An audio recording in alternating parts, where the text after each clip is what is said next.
ខ្ញុំធ្លាប់បាននិយាយជាមួយតិចខ្លះ T60 រួចទៅហើយនៅឡើយតែ T60 Pro នេះទេដែលមិនទាន់បាននិយាយលើកនេះវាមកជាមួយនឹងអេក្រង់12 inch ធំជាងមុនកម្រិត 2K ច្បាស់ល្អកម្រិតវីដេអូកម្រិតរូបភាពមិនធ្វើឲ្យយើងឈឺភ្នែកឬក៏ធ្វើឲ្យយើងសពន់ភ្នែកក្នុងការមើលតែគឺច្បាស់លាស់តែម្ដងហើយសូម្បីតែប្រអប់របស់គេក៏មើលទៅពិនិត្យដែរគួរឲ្យចង់កាន់គួរឲ្យចង់ប៉ះឥឡូវនេះយើងបើកមកបើយើងឃើញ tablet ដែលមានទំហំអេក្រង់ធំជាងមុនមាន screen ការពារតម្លើងមកស្រាប់ហើយនិយាយពីការ design វិញគឺកប់តែម្ដងសាច់តួរលោងហើយមើលទៅវាហាប់ណែនវាមិនធ្វើឲ្យយើងពិបាកកាន់នោះទេហើយអេក្រង់សំខាន់ហ្នឹងគឺអេក្រង់12 inch ហ្នឹងតែម្ដងធំជាងមុន refresh rate 90 Hz លេងហ្គេមបាន smooth អានសភៅក៏បានដែរថ្មហ្នឹងក៏ធំ 8000 mAh មិនធ្វើឲ្យយើងពិបាកក្នុងការប្រើនោះទេការបង្ហាញរូបភាពក៏ច្បាស់ល្អស័ក្តិសមជាមួយនឹងអ្នកដែលត្រូវការជាមួយនឹងអេក្រង់ធំក្នុងការមើលភាពយន្តក្នុងការធ្វើការងារឯកសារច្រើន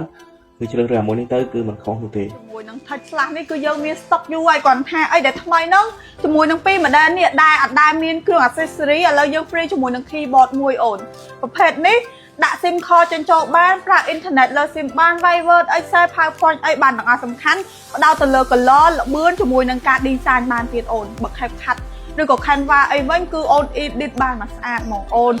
chip របស់វាគឺ octa core ហើយវាមាន RAM ធំរហូតដល់យើងអាច extend បាន 20G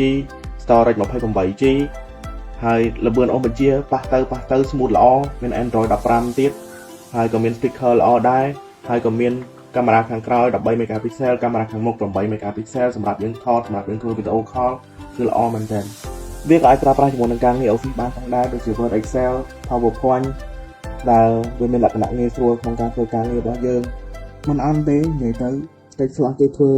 ម្ដងហើយម្ដងទៀតនៅតែតាក់ចិត្តអតិថិជនដែរដោយសារតែគេគិតគូរទៅលើការងារច្រើនជាងប៉ុន្តែក៏គេមិនអោយយើងធុញក្នុងការធ្វើការរហូតដែរគេភ្ជាប់មកជាមួយនឹងការយើងអាចកំសាន្តបានផងដែរអញ្ចឹងហើយគ្រប់ទាំងការងារគ្រប់ទាំងការកំសាន្តមាននៅក្នុង tablet Tech Flash T60 Pro នេះរួចស្រេចទៅហើយបើសិនជាលោកអ្នកមានចំណាប់អារម្មណ៍សូមទំនាក់ទំនងមកកាន់សាខាកម្ពុជាឬក៏មកផ្ទះផ្ទាល់ដល់ទីតាំងក៏បានដែរតម្លៃវិញ$189មានអេក្រង់ធំការ design ប៉និតកាមេរ៉ាធំច្បាស់ថតរូបបានល្អ